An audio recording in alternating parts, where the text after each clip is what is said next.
شخص اگر اس نے کسی انجینئرنگ کے شعبے میں پی ایچ ڈی کر لی ہے، اگر وہ میڈیکل کے شعبے میں ڈاکٹر ہے، یا انڈسٹری کے اندر اس نے تحقیق کی ہوئی اور پی ایچ ڈی کی ڈگری کی ہوئی ہے، کیمسٹری میں ہے، فزکس میں ہے، میتھ میں ہے، یا کسی اور فن اور علم میں اس نے اگر پی ایچ ڈی کر لی ہے، تو کیا اس کی معاشرتی زندگی نہیں ہے، اس کی عمرانی زندگی نہیں ہے، اس کے حقوق و فرائض نہیں ہیں، اس کی فیملی لائف نہیں ہے، اس کے رشتہ دار نہیں ہیں، اس کے پڑوسی نہیں ہیں، اس کا وجود نہیں ہے، اس پر اخلاقیات نہیں ہیں، اس نے اس معاشرے میں رہنا نہیں ہے؟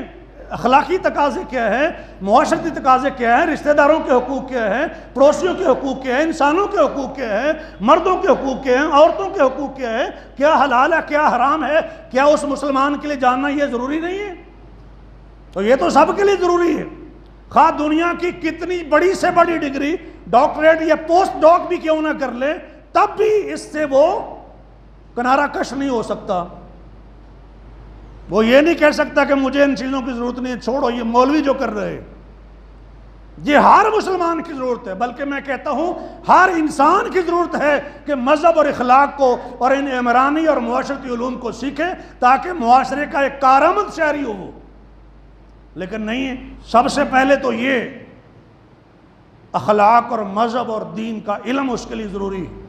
لیکن سوال یہ ہے کہ موجودہ تعلیمی نظام میں یہ چیزیں وہ کہاں سیکھے، وہ قرآن کہاں پڑھے اس نظام تعلیم میں؟ جب وہ ڈاکٹر بن رہا ہے تو وہ اسلام کی تعلیم الگ سے حاصل کرے، یا اسی نظام تعلیم میں اس کو یہ سہولت ہوگی؟ یا وہ کمزور سی برائے نام سی اسلامیت لازمی پڑھنے سے کام اس کا ہو جائے گا؟ پڑھانے والے بھی وہ ہوں جن کو ناظرہ قرآن بھی نہیں آتا، اور پڑھانے والے وہ ہوں جن کو قل ہو اللہ نہیں آتی، سورۃ اخلاص نہیں پڑھ سکتے ہمارے لیڈر، لیکچر دینے والے ہمیں، تو وہ تھوڑے سے حصے سے کیسے وہ دین کا فریضہ پورا کرے گا جو فرض و واجب چیز ہے؟ اس کے لیے بھی اگر کوئی بات کرے، جیسے گورنر پنجاب نے کہا تھا کہ جو قرآن کا ترجمہ نہیں پڑھے گا اس کو ڈگری نہیں دی جائے گی، ابھی تک اس پر عمل نہیں ہوا۔ کورونا وائرس کے دوران میں ہی یہ فیصلہ آیا، خوش آئند ہے یہ فیصلہ، اچھی بات ہے، دل کو چین آتا ہے، سرور آتا ہے کہ چلیں کچھ نہ کچھ تو مسلمان کا بچہ قرآن پڑھ لے۔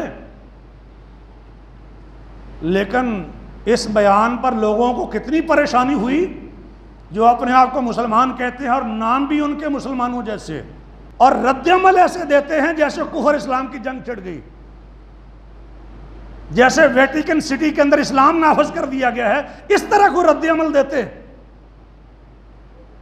تو یہ بے چینی ہمارے لیڈروں کو اگر ہو تو ظاہر ان کا اللہ ہی حافظ ہے۔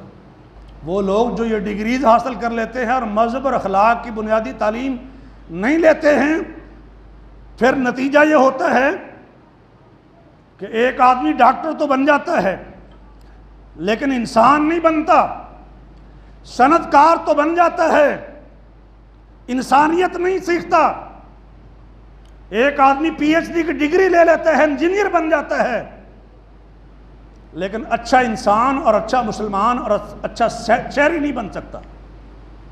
کیوں نہیں بن سکتا؟ آپ دیکھ لیں، پھر ڈاکٹر جو ہے وہ ڈاکٹر نہیں ہے، ڈاکو ہے، بلکہ قاتل ہے۔ یہ کرونا وائرس میں بہت سے کیسز ایسے سامنے آئے، جب انسانیت نہیں ہوگی اور یہ عمرانی اخلاقی علوم نہیں پڑھائے گئے ہوں گے، نہیں دل میں اتارے گئے ہوں گے، تو پھر انسانیت کہاں ہوگی؟ پھر تو صرف یہ ہے کہ مجھے فائدہ کہاں سے ہو رہا ہے۔ یہ یورپ کی یہی مادی زندگی ہے نا، کہ جب تک ڈنڈا رہے ٹھیک رہتے ہیں، ڈنڈا سائڈ پر ہو، کہاں قانون، کہاں ضابطہ، کہاں انسانیت، کہاں اخلاق، یہ ساری چیزیں ختم ہو جاتی ہیں، اس لیے کہ دل میں یہ چیزیں اتاری نہیں گئی۔ نظام تعلیم کی ناکامی ہے کہ یہ چیزیں سکھائی نہیں جا سکی۔ وہ آدمی جو سیاست تو سیکھ لیتا ہے، سیاست میں تو آ جاتا ہے، لیکن اخلاقیات نہیں سیکھتا، اسلام کا علم نہیں سیکھتا، عمرانی معاشرتی علوم اگر وہ نہیں سیکھتا تو وہ سیاستدان تو بن گیا ہے لیکن با اخلاق انسان نہیں بنا۔ قرآن مجید کی تعلیم کو لازمی قرار دینے پر جو لوگوں کو پریشانی ہوئی ہے، حالانکہ کم از کم یہ دیکھ لیتے کہ نبی علیہ السلام نے فرمایا تھا خیرکم من تعلم القرآن وعلمہ، تم میں سے بہتر وہ ہے جو قرآن سیکھتا ہے اور دوسروں کو سکھاتا ہے۔ کوئی برا کام تھا جی، چلیں آپ کہہ لیں کہ اس طریقے سے ہو جائے یا کوئی سلیبس ہو جائے یا کوئی ایسا انداز ہو جائے جس میں قرآن کی تعلیمات کور ہو جائیں، یا کوئی اور رائے جو آپ سمجھتے ہیں کہ زیادہ برڈن بھی نہ ہو اور اسلام کی تعلیم اور قرآن کی تعلیم دے دی جائے، وہ رائے تو ہو سکتی ہے، لیکن وہ عمل جو بہترین عمل ہے اس پر بے چینی، اور وہ بھی ان لوگوں کو جو اپنے آپ کو مسلمان کہتے ہیں، اور افسوس ہے کہ یہ لوگ بھی اپنے آپ کو مسلمان کہتے ہیں۔ یہ انگریز بہادر نے اور استعمار نے جب قرآن کی تعلیم کو کنٹرول کیا تھا اور روکا تھا، یہ دلیل تھی کہ اجنبی زبان پڑھنے سے، بیگانی زبان پڑھنے سے بچوں کے ذہن پر دباؤ زیادہ آئے گا، اور وہی لازمی کر رہے تھے کہ پہلی کلاس سے ہی، پہلے دن اسکول میں داخل ہوں، پہلے دن ہی جائیں اسکول میں، تو سب سے پہلے آپ کے پاس کچھ نہ کچھ نالج اس زبان کا ہونا چاہیے، اور ساری زندگی اس زبان کے ساتھ آپ رہیں گے۔ تو وہی عربی زبان آپ بچپن سے سکھاتے، کوئی مسئلہ نہیں ہے، اس سے آسان زبان ہے دنیا میں کوئی؟ اور ہم اردو والوں کے لیے جن کی زبان کے اندر بہت سے الفاظ عربی زبان کے ہیں، اردو اگر آتی ہے تو عربی زبان تو بہت ساری پہلے آ رہی ہوتی ہے، کوئی مشکل ہی نہیں ہے۔ رسم الخط بھی وہ ہے، اور چند حرفوں کا فرق ہے، بس چند حروف تہجی کا فرق ہے، باقی اور کیا فرق ہے سوائے کچھ ترتیبات کے؟ وہ مشکل ہی کوئی نہیں تھا، لیکن اس طرف نہیں آئے۔ جب 14 15 16 سال تک اس زبان کو سکھایا نہیں گیا تو مشکل تو لگے گی۔ وہ انگریزی کیوں مشکل نہیں لگتی؟ آپ کے بچے کو اردو کی کاؤنٹنگ کیوں مشکل لگتی ہے اور انگریزی کی کیوں آسان ہے؟ اس لیے جو سکھایا گیا ہے وہ آسان ہے، جو نہیں سکھایا گیا وہ مشکل ہے۔ ہمارے زمانے میں انگریزی لوگوں کے لیے مشکل ہوتی تھی، 150 میں سے 119 نمبر آئے تھے، اور لوگ کہتے تھے حافظ شہباز نے بہت اچھے نمبر لیے۔ اس زمانے میں 90 کی بات کر رہا ہوں، بڑی مشکل لگتی تھی، لیکن اب ہمارے بچوں کو جس سسٹم سے وہ گزر رہے ہیں، بہت مشکل ہے کہ اردو کے کچھ جملے لکھ پائیں یا کوئی لفظ صحیح لکھ پائیں، یا اتنے کم از کم اتنے مارکس لے لیں جتنے انگریزی زبان میں لیے تھے۔ نہیں ہے، یہ انگریز بنا رہے ہیں ان کو، یا آپ ان کو اچھے شہری بنا رہے ہیں؟ ہمارے ہاں یہ جو کہتے ہیں کہ بڑی مشکل ہوگی، بچوں پر بڑا دباؤ آئے گا، وہ کسی نے کہا تھا کہ خوئے بد را، پروفیسر صاحب، خوئے بد را بہانہ بسیار، وہ پنجابی میں کیا کہتے ہیں؟ من حرامی حجتاں ٹھیر۔ جب اندر سے خرابی ہے نا، جو کام کرنا نہیں چاہتے اس کے لیے بے شمار بہانے ان کے پاس، نہیں یہ نہیں ہے وہ نہیں، اور جو کام کرنا چاہیں گے وہ 1 منٹ میں کر لیتے۔ یہ کرو غریبوں کی فلاح بہبود کے لیے فنڈز نہیں ہیں، اور 10 کروڑ چاہیے اسلام آباد میں 4 کنال کا مندر بنانے کے لیے، 1 منٹ میں تیار ہیں، رکاوٹ ختم ہو بالکل تیار کھڑے۔ میں تنقید نہیں کر رہا کسی پر، لیکن یہ ضرور کہہ رہا ہوں کہ جو کام ہم کرنا چاہیں نیت صاف ہو، کوئی رکاوٹ نہیں ہے، نیت ٹھیک کریں، قبلہ درست کریں، کوئی مسئلہ نہیں، لیکن وہی تو درست نہیں ہو رہا۔ غلامی میں زندگی گزاری ہو اور ایک عرصہ گزارا ہو، اور سوار کر رکھی ہے سائنس۔ منصب نبوت کیا ہے؟ یعلمہم الکتاب والحکمہ۔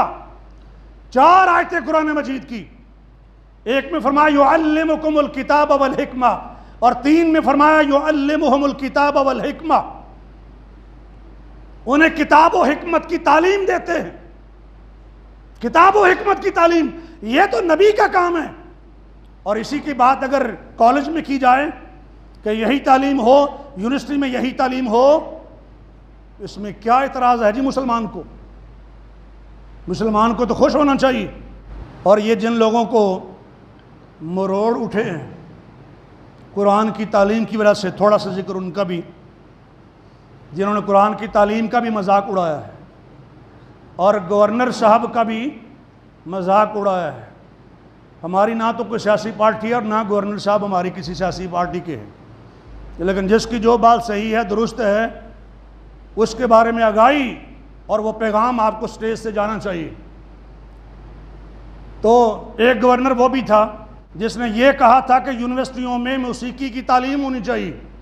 جتنے لوگ بھی اس وقت بد ہضمی کا شکار ہیں قرآن کی تعلیم کا سن کے، ابھی نافذ العمل نہیں ہے، پریکٹس میں نہیں ہے، ابھی تجویز ہے یا آرڈر ہے، ابھی ان میں سے کوئی ایک بھی نہیں بولا تھا، تو دو حصوں میں تقسیم نہیں ہے معاشرہ۔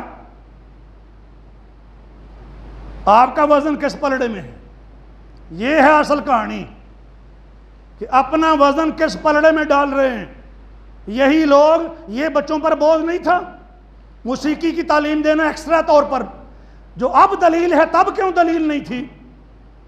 اصل مسئلہ دلیلوں کا نہیں ہے، اصل مسئلہ بوجھ کا نہیں ہے، اصل مسئلہ پسند اور ناپسند کا ہے، اور اصل مسئلہ ہے کہ اس کا وفادار کون ہے اور اس کا وفادار کون ہے۔ یہ اصل ہے گیم، یہ ہے ڈویژن، وہ سرکار اور یہ سرکار، اصل میں یہ ہے تقسیم اس وقت معاشرے کی، اور ہم نے اپنا کردار ادا کرنا ہے کہ ہمارا وزن کس پلڑے میں جاتا ہے۔